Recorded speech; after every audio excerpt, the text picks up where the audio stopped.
Bonjour, bienvenue dans ma chaîne, le français au collège, programme marocain. Alors, toujours avec les jeunes enseignants et enseignantes avec lesquels je partage mon expérience d'enseignante. On a déjà vu plusieurs relations entre l'enseignant, les élèves, l'enseignant, les parents. Et aujourd'hui, on va voir la relation entre l'enseignant et le personnel administratif de l'école. Alors, on sait très bien que dans l'établissement, il y a plusieurs personnes qui justement travaillent pour le bien-être de l'élève. Et je ne vais pas citer la variété des personnes. L'essentiel pour moi, c'est la relation entre l'enseignant et l'administration. Il faut que l'enseignant soit toujours en harmonie avec l'administration pour le bien de l'élève.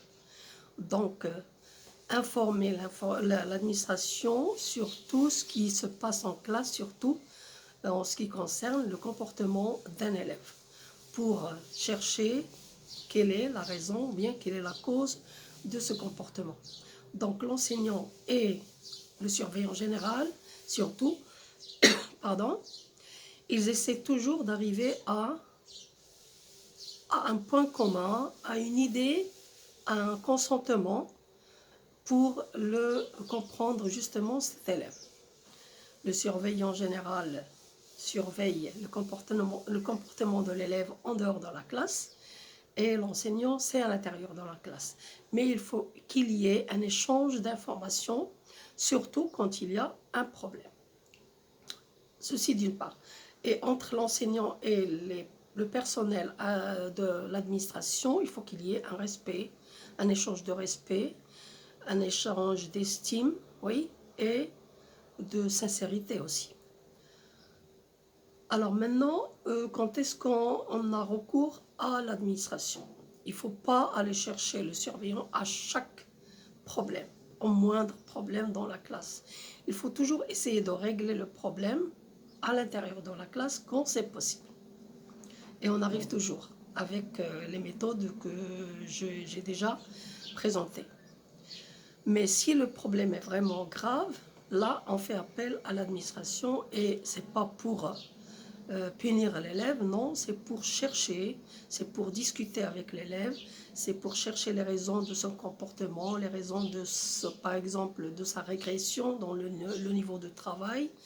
Il faut toujours qu'il y ait un contact continu et un suivi pour l'élève. Et tout cela, c'est pour le bien-être de l'élève. Donc, toujours être clair et toujours être en contact avec l'administration. Il ne faut jamais appeler le surveillant général quand un élève se comporte d'une manière impolie dans la classe. Là, il faut régler le problème dans la classe, il faut essayer de comprendre l'élève, comme je l'ai déjà dit. Donc, je ne vais pas tout raconter à l'administration.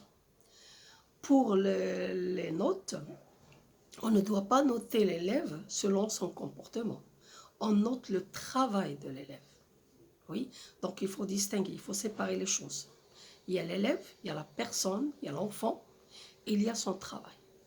Donc je ne vais pas donner une note ou bien enlever des points parce qu'il s'est comporté mal ou bien parce qu'il a fait une erreur. Non.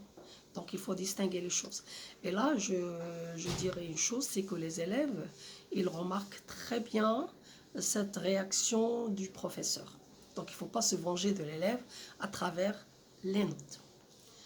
Il y a aussi la relation élève-élève. Et là, la relation élève-élève, et quand ils sont dans la classe, c'est l'enseignant qui les prend en charge. Donc c'est lui qui doit surveiller, il doit être vigilant au comportement des élèves entre eux. C'est-à-dire, quand un élève insulte l'autre, il faut faire la remarque, il faut donner des leçons de morale, il faut donner des conseils. C'est-à-dire, il faut amener l'élève à respecter son camarade. Ça, c'est dans la classe. Alors, dans la cour, même chose, c'est le surveillant qui se charge de cela. Même si moi, par exemple, je passe dans la cour et que je vois l'un des élèves se comporter impoliment, je dois quand même intervenir. Donc, il ne faut pas rester indifférent.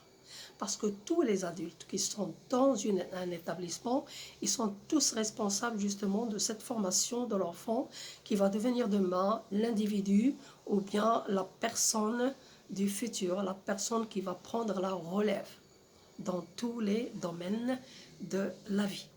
Et on est tous responsables. Donc j'espère que j'ai bien expliqué les relations enseignants, parents, enseignants, élèves, enseignants, administration. Et je vous dirai une chose, c'est que c'est très important cette relation.